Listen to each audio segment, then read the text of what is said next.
सुप्रभात, गुटेन ताग, कैलिमेरा, बोनन दियन। Universal Sophia के इस अंक में आपका स्वागत है। मैं कृष्ण मेनन हूँ और आज हम एक बार फिर से संविधान कथा वाला जो हिस्सा है यूनिवर्सल सोफिया का, उसको कुछ आगे बढ़ाते हैं। अब तक हमने आपको बताया है कि संविधान सभा की जो पहली बैठक हुई थी उसमें सबसे पहले डॉक्टर सच्चिदानंद सिन्हा को टेम्पररी चेयरमैन चुना गया था। उसके बाद और भी कुछ छोटी मोटी कार्रवाई हुई थी। आज हम आपको डॉक्टर सच्चिदानंद सिन्हा के उस भाषण के बारे में बताएंगे जिसमें उन्होंने संविधान सभा के सबसे बुजुर्ग सदस्य होने के नाते सभी सदस्यों को मार्ग निर्देश के तौर पे या गाइडेंस के तौर पे कुछ बातें कही थी।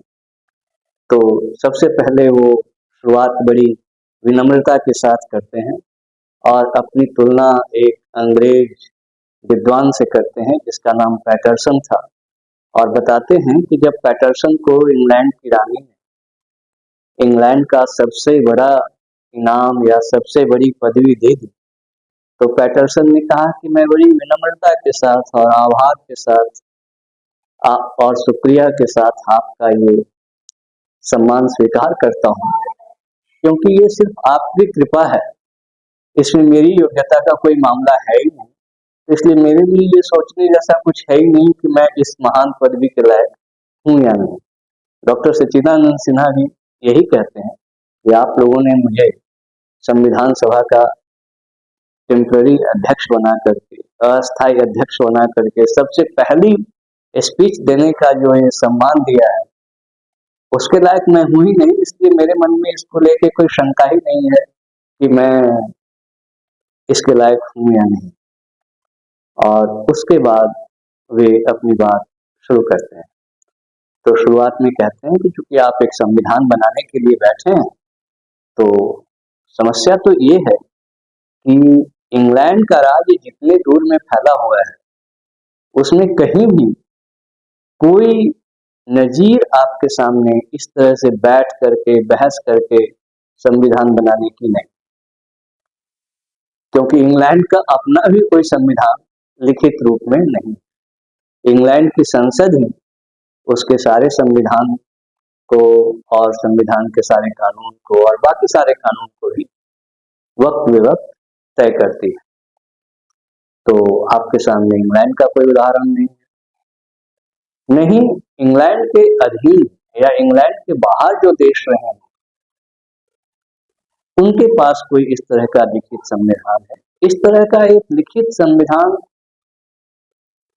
मिलता है स्विट्जरलैंड में, जहां की सबसे पुरानी रिपब्लिक है। और स्विट्जरलैंड का संविधान पहली दफे एक लिखित संविधान था और बहुत सुंदर संविधान है। और मुझे लगता है कि आप लोग जरूर स्विट्जरलैंड के संविधान को पढ़ेंगे, उसके बारे में बात करेंगे और उससे आपको काफी कुछ ऐसा मिलेगा जिससे कि आपको अपने संविधान बनाने में मदद मिलेगी। इसके आगे डॉक्टर सच्चिदानंद सिन्हा कहते हैं कि मगर इससे कोई खास मदद नहीं मिलनी है, क्योंकि ये बहुत छोटा संविधान है।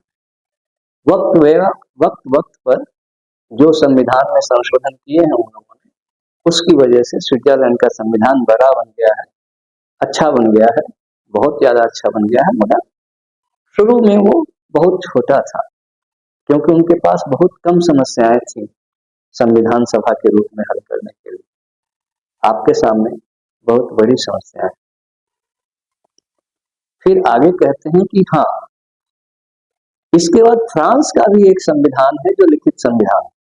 इसे उन्होंने 1789 में फ्रेंच क्रांति के बाद, फ्रांस की राज्य क्रांति के बाद बनाया था। और कहते हैं कि इस राज्य क्रांति के बाद जो लोग कर्ता धर्ता बने थे वे लोग ही उस संविधान को मिल करके बनाए थे, मगर वो संविधान भी काफी छोटा था। और उसके बाद से अब तक इसमें इतने बदलाव हो गए हैं कि ये कहना बेहतर होगा कि ये अभी भी खदक रहा है, मतलब अभी भी बन रहा है, पूरी तरह से नहीं बना है।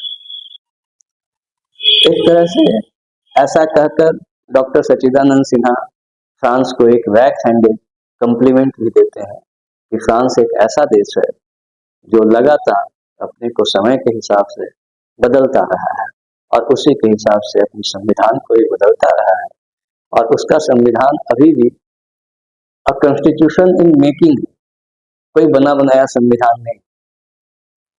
इसके आगे बात करते हुए डॉक्टर सच्चिदानंद सिन्हा एक बड़ी अच्छी बात बताते हैं। वो कहते हैं कि फ्रांस का जो संविधान बनाया था लोगों ने राज्य क्रांति के बाद 1789 में, उसके पीछे उनका एक आदर्श था और वो आदर्श कौन सी चीज थी?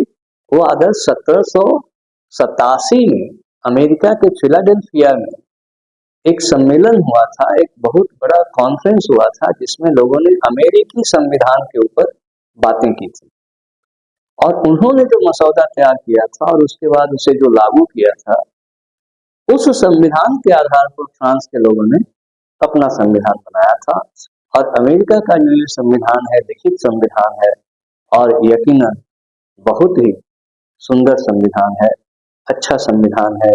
इसमें नागरिकों के हक की, उनके हुकूक की, उनके अधिकार की रक्षा की गई है और अमेरिकी संविधान का कोई भी उल्लंघन वहां नहीं कर सकता है।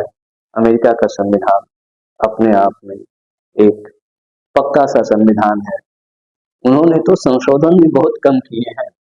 एक तरफ जहां फ्रांस के लोग लगातार आए दिन अपने संविधान में बदलाव करते रहते हैं, अमेरिका के लोगों को अपने संविधान में ज्यादा संशोधन करने की जरूरत महसूस नहीं हुई है। उसके आगे भी डॉक्टर सच्चिदानंद सिन्हा संविधान की रचना के बारे में लगातार अपनी बात आगे बढ़ाते हैं और लॉर्ड ब्राइस का एक उदाहरण देते हैं जिसमें ब्राइस कहते हैं कि संविधान जो है अमेरिका का, वो एक ऐसा संविधान है जिसमें उसके नागरिक ही उसके कर्ता धर्ता है। यानी अमेरिका का संविधान एक ऐसा संविधान है जिसमें उनकी सीनेट, उनके कांग्रेस, ये सब के सब लोग आखिरकार जनता के प्रति पूरी तरह से जवाबदेह हैं और जनता के विरुद्ध कोई काम नहीं कर सकते हैं, उनकी इच्छा के विरुद्ध कोई काम नहीं कर सकते हैं। डॉक्टर ब्राइस इसमें ये भी कहते हैं कि अमेरिकी संविधान के तहत अमेरिका अपने आप में तो एक कॉमनवेल्थ है ही, यानी एक ऐसा राजतंत्र है जिसमें सबके ऊपर सबका हक है, सारे संसाधनों के ऊपर सबका हक है। साथ साथ वे भी कहते हैं कि अमेरिका अपने आप में एक कॉमनवेल्थ होने के साथ साथ बहुत सारे कॉमनवेल्थ का एक संगठन भी है, उनका एक संघ भी है। और साथ साथ वो ये भी कहते हैं कि अमेरिका के नागरिक अपने सरकार की समितियों, अपनी सरकार के न्यायालयों के तहत अपनी इच्छाओं को पूरा करते हैं। वो ये भी कहते हैं कि अमेरिका के संविधान के अनुसार अमेरिका के जो राज्य हैं वो किसी भी तरह से पूरे अमेरिका के मुकाबले कमतर नहीं है, वो उससे छोटे नहीं है, कुछ मामलों में छोड़ करके करीब करीब उसके बराबर है। इसके बाद और आगे बात करते हुए वो अमेरिका के ही एक दूसरे संविधान विशेषज्ञ की बात करते हैं जो अपने देश के नौजवानों को कहते हैं कि तुम्हारे हाथ में ये जो दस्तावेज है वो बहुत कीमती दस्तावेज है, इसकी हिफाजत करना, क्योंकि कोई भी संविधान तभी तक काम करता है जब तक उस देश के नौजवान उस संविधान की हिफाजत करते हैं। तुम्हारा ये जो संविधान है ये तब तक अच्छा काम करता रहेगा जब तक तुम्हारे संविधान के तहत चुने गए सीनेट और कांग्रेस तुम्हारे विद्वानों की इज्जत करेंगे, तुम्हारे विद्वानों को अपमानित नहीं करेंगे। सिर्फ इसलिए अपमानित नहीं करेंगे कि तुम्हारे विद्वान, तुम्हारे कांग्रेस, तुम्हारे सीनेट के लोगों की आलोचना करते हैं।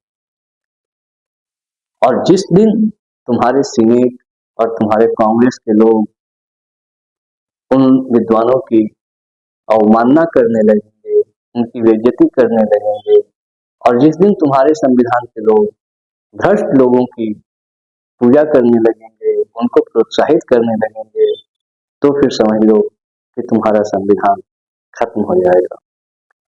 और इन्हीं बातों के साथ आज मैं इस वीडियो को खत्म करता हूँ। आज बड़ा मुबारक दिन है। आज कल ही के दिन अमेरिका ने अपना नया राष्ट्रपति चुना है और देखते हैं कि वो अमेरिकी संविधान के अनुसार कैसे काम करते हैं। क्योंकि इस वीडियो में मैंने स्विट्जरलैंड के संविधान और फ्रांस के संविधान की बात की है, तो अगर कभी मौका मिला तो इन देशों के संविधान के ऊपर भी हम इसमें बात करेंगे। धन्यवाद।